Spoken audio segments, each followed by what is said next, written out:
تلبیہ پڑھنے والے کے ساتھ دیگر مخلوقات کی شرکت۔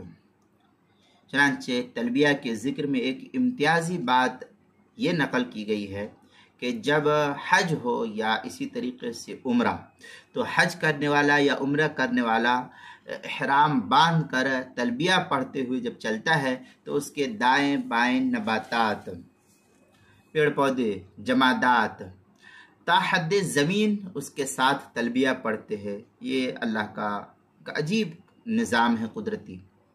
حضرت سہل بن سعد رضی اللہ تعالیٰ عنہ فرماتے ہیں کہ نبی اکرم صلی اللہ علیہ وسلم کا ارشاد ہے، ما من ملب یلبی الا لب عن یمینہ و شمالہ من حجر او شجر او مدر حتی تنقطع الارض من ہا ہنا و ہا ہنا عن یمینہ و شمالہ۔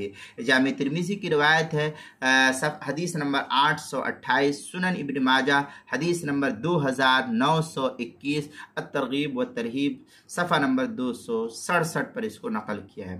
یعنی جو بھی تلبیہ پڑھنے والا تلبیہ پڑھتا ہے تو اس کے دائیں بائیں جتنے بھی پتھر یا درخت یا مٹی کے ذرات ہیں وہ سب تا منتہا زمین اس کے ساتھ تلبیہ پڑھنے لگتے ہیں۔ یہ اللہ کا ایک عجیب قدرتی نظام ہے اپنے بندوں کے ساتھ۔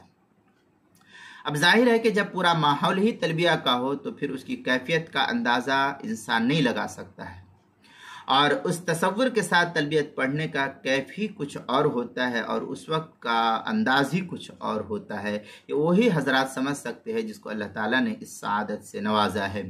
چنانچہ یہ تفصیلی بحث کتاب المسائل کی تیسری جلد صفحہ 142 پر نقل کیا ہے۔ عنوان ہے تلبیہ پڑھنے والے کے ساتھ دیگر مخلوقات کی شرکت۔